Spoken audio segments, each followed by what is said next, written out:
Olá a todos, estamos novamente aqui reunidos, nós do grupo IURO. Eu me chamo Paulo Maron, sou urologista. Aqui Dr. Rafael Grunewald, também urologista, e Dr. José Vettorazzo. Nós três somos aqui do grupo IURO, Instituto de Urologia, Oncologia e Robótica. E nós estamos juntos hoje porque nós vamos ajudar mais um homem com diagnóstico de câncer de próstata. Esse homem tem uma história bastante interessante, ele tem 64 anos, vinha fazendo acompanhamento com a vigilância ativa, uma estratégia de tratamento, de acompanhamento do câncer de próstata, que a gente vai explicar um pouquinho mais. E há 2 anos atrás ele foi diagnosticado com a doença de baixo volume, e agora, na nova biópsia, a doença mostrou progressão. Então agora ele tem uma doença de nível 2, ISUP2, e ele veio para entender quando essa doença progride, se de fato a gente precisa fazer alguma coisa, se daria para continuar na vigilância ativa. Ele veio com bastante perguntas. Então, Rafael, explica um pouco como funciona a vigilância ativa para o pessoal entender e quem é aqueles pacientes que podem fazer esse acompanhamento. Legal, Paulo. A vigilância ativa, ela funciona para os pacientes que têm uma doença de baixa agressividade, né? Então, o paciente que já tem uma biópsia indicando já uma doença de baixa agressividade, localizada, com PSA baixo, a gente consegue acompanhar esse paciente, né? A gente pode também operar, pode fazer radioterapia, mas a gente também tem essa opção de acompanhar ativamente o paciente. E esse acompanhamento, ele é feito regular, né? Com um prazo limitado, a gente acompanha com o retorno marcado, tudo certinho, e ele é feito com o PSA, com a ressonância, né? Avaliando a biópsia e o toque retal. Quando a gente tem alguma alteração, né? A gente vai rebiopsiar o paciente e se ele houver progressão da doença, ou seja, a doença ela deixou de ser um baixo risco, ela aumentou de alguma forma, a gente vai acabar indicando o tratamento cirúrgico para esse paciente. Então, assim, explicando um pouco um passo antes, né? Quando a gente tem um diagnóstico de câncer de próstata que se dá através da biópsia, a gente tem, então, que classificar o paciente que teve esse diagnóstico em classificações de risco, né? Esse é um paciente que, como essa vigilância ativa, ele tem a classificação de baixo risco. A gente sabe que o paciente pode entrar numa classificação de risco intermediário ou de alto risco.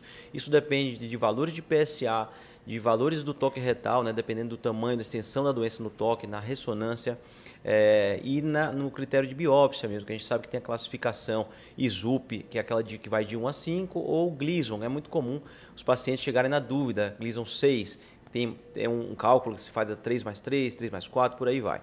E aí, Zé, então nesse paciente que tinha uma doença de baixo risco, baixo volume, que estava fazendo vigilância ativa, por que ele diagnosticou o câncer de próstata lá atrás e ele decidiu por fazer o acompanhamento e não tratar logo de imediato? Quais são as vantagens de entrar no protocolo de vigilância ativa?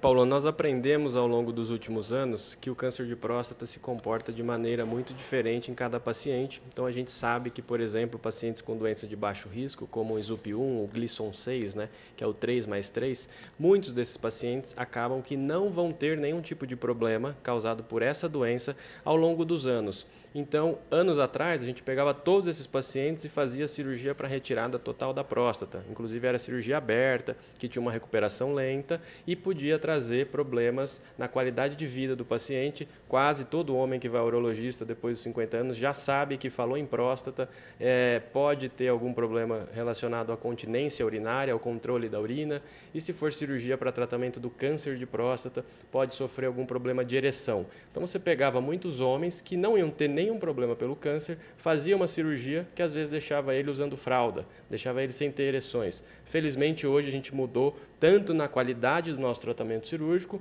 como no paciente que vai para a cirurgia.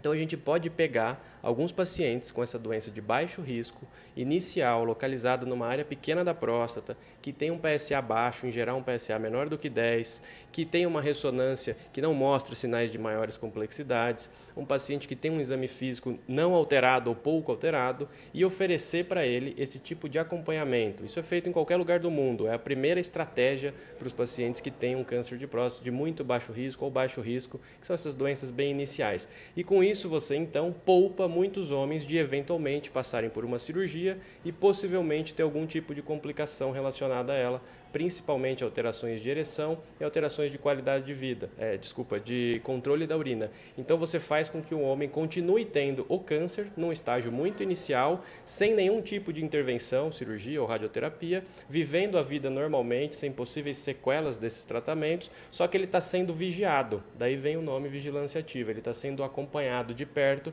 com esses exames que o Rafael comentou, exame físico, PSA, ressonância, toque retal, de vez em quando repetindo a biópsia.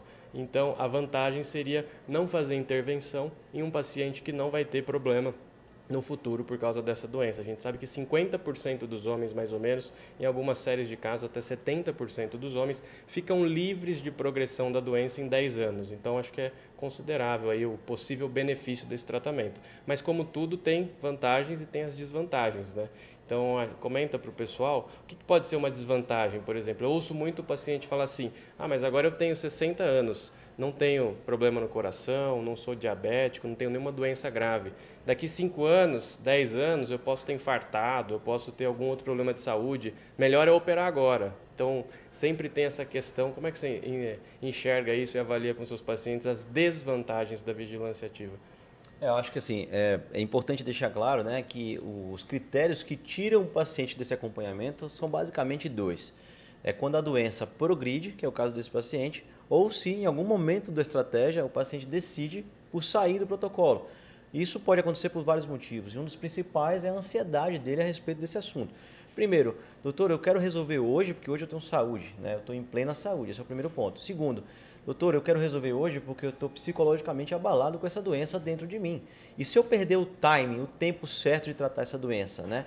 E a gente sabe que é seguro, como o José comentou, a gente sabe que já existem muitos trabalhos científicos mostrando a segurança e o acompanhamento de longo prazo, né? A gente tem mais ou menos uma estatística de 40% dos pacientes em 5 anos terminam virando para o tratamento definitivo, ou fazer radioterapia ou cirurgia, a depender da situação, às vezes porque a doença evoluiu ou às vezes porque ele psicologicamente ele não quis continuar acompanhando. Mas o que eu vejo na minha prática, Zé, eu considero muito um paciente clinicamente que está muito bem hoje, e eu costumo sempre tentar manter a vigilância e considero até entrar com um psicólogo para ajudar esse homem a entender os benefícios do protocolo. É claro que não adianta forçar. Se o paciente está convencido de que vale a pena fazer logo, a gente vai tratar e depois eu vou perguntar para o Rafa exatamente as vantagens de fazer uma cirurgia precoce também, né? Então esse é um grande dilema, você tem que sentir bem o paciente. Acho que a decisão de tempo, né, a decisão de quando vai tratar, depende desses critérios que a gente comentou, mas a idade hoje já não é mais um problema. Então se o paciente está clinicamente bem e a gente está acompanhando ele de forma periódica,